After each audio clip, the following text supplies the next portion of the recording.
To take some time here today, just outside. Decided to quit Spark because it's 5:30 and I'm not one to sit up and wait at that store. It's just, first of all, I always get the feeling like they don't really want me personally working in the park, sitting in the parking lot, even though there are other people in that parking lot. Um, I just, for one, am not one to be, you know, sitting up there waiting all the time. Where I'm living is not very far from the store anyway, so I can get batches at home. They're not going to be the good batches that I might get if I was closer to the store or if I had a bot, which is the purpose of this discussion here. But it's 5:30, got me a little bit something. I know that probably in about 30 minutes they would send me something if I had my phone on. I need to get back out there. There's such a mind shift that you have to make when you're coming from working a traditional job to doing gig work and having to alternate your schedule. Because if you're in a traditional job, you can just show up and, truth be told, you do a lot of nothing. A whole lot of people do a lot of nothing for 8 hours a day. But anyway, that's neither here nor there. I'm here to talk about a bot, okay? Because when you're talking about doing gig work pretty much on any of these platforms, but I'm going to speak directly about the Walmart Spark app, and that's my husband, the Walmart Spark app, and the bots with that. It's like, oh, when I first started back in, when was it, October? When you first start, they say they send you good batches. So I had decent batches, I guess. But I didn't work a lot then. So I didn't realize I was missing out on the good money. But over time, especially over the past couple of months, it seems like once they've implemented the Real ID thing and a few other changes, it's like I've been getting fewer and fewer. The offers have been coming slower. The offers have been coming out slower. And I've also noticed that a lot of the Spark people that I would see up at the store, I'm not seeing them. So I'm wondering, are they going to a different store? Because that's what I know I need to be doing. I need to be working at a different store, because the one I work at by default, they're not lit up as much. The other ones are lit up more in the zone, but you can drive over there to the stores that are lit up and still, even though it's been lit up constantly for a while, they don't have a whole lot of orders. You talk to the guys that pick up and say, hey, have y'all been busy? I'm getting ready to get to the bots. Say, hey, have y'all been busy? And they'll say, no, we haven't been busy at all today. But they've been showing up red, So you really can't live your life or use up all your gas by looking at the little red highlight on the app, But if your favorite store isn't going red very often, that means that they're not getting the orders, and it's just not good. Which leads me back to the bot situation.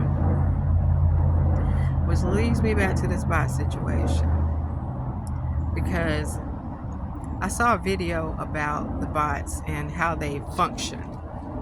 And apparently there are two primary different types.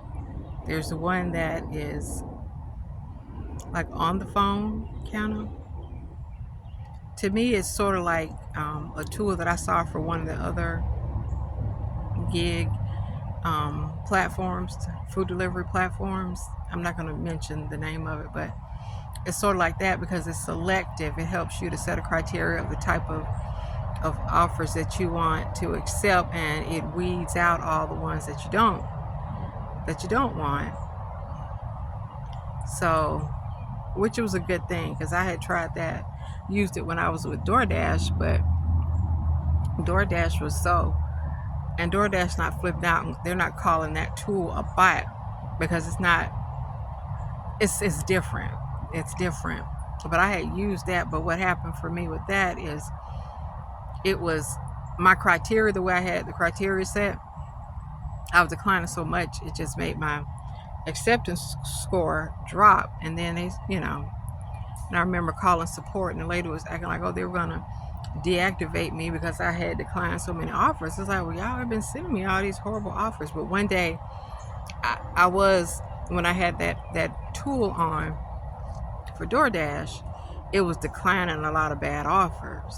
And so, I mean, if it was a bad offer and it was, you know, under a threshold of something I didn't want to see, I never saw it. So my acceptance rate dropped dramatically because I had rejected so much. But I remember I was making better money because the offers that I received were acceptable to me. I might still use that app since they're not upset about it, but you know, with DoorDash, your acceptance rate has to be a certain level, and I'm not there, and I'm not really trying to take bad batches to get there. But anyhow, back to the bots at Walmart.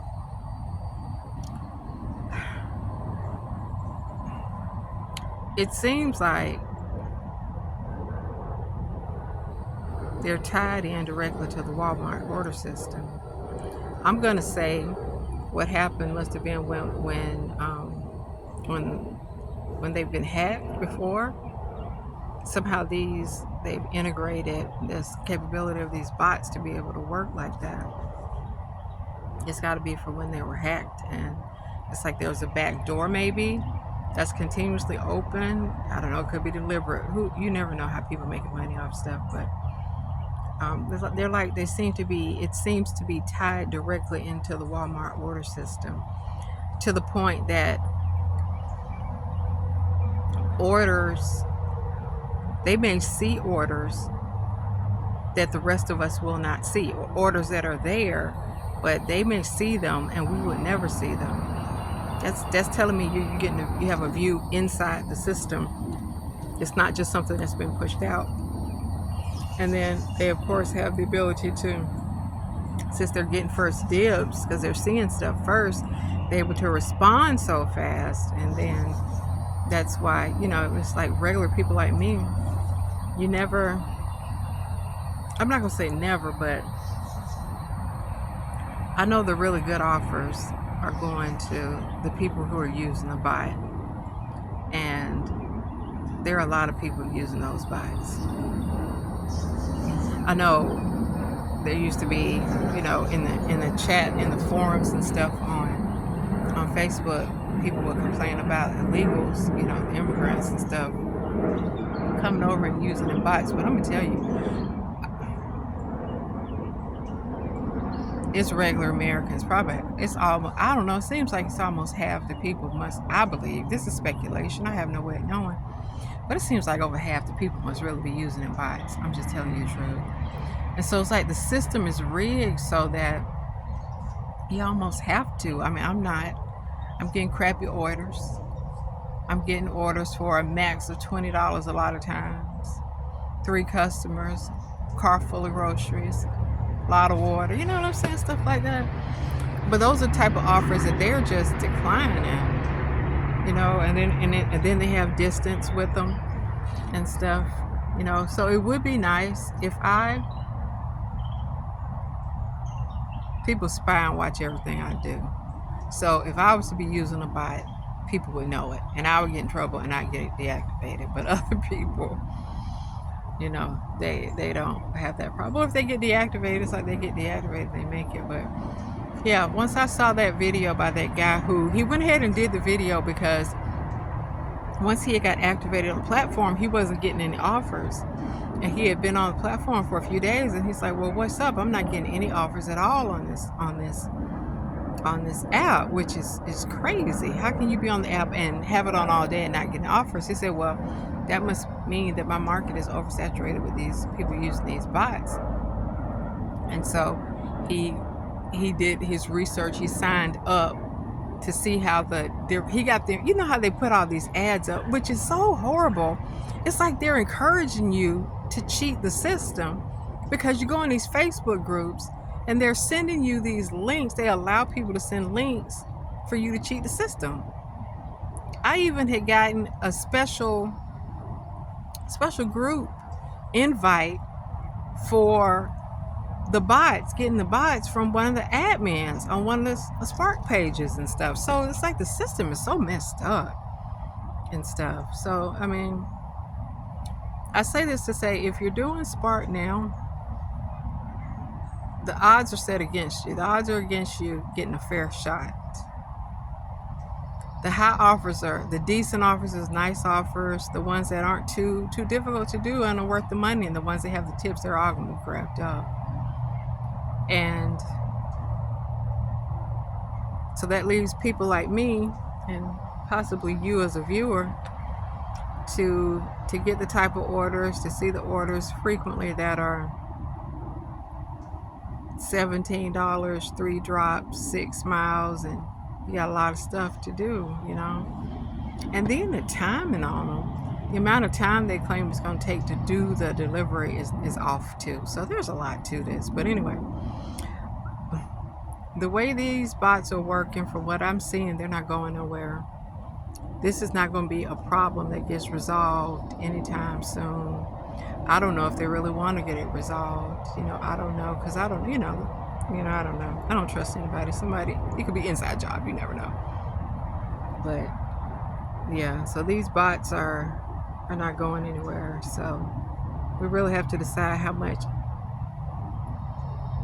are we willing to put into this, because I was telling my husband I was very frustrated by the fact that I had to sit up here and be out for so long to make a certain amount of money.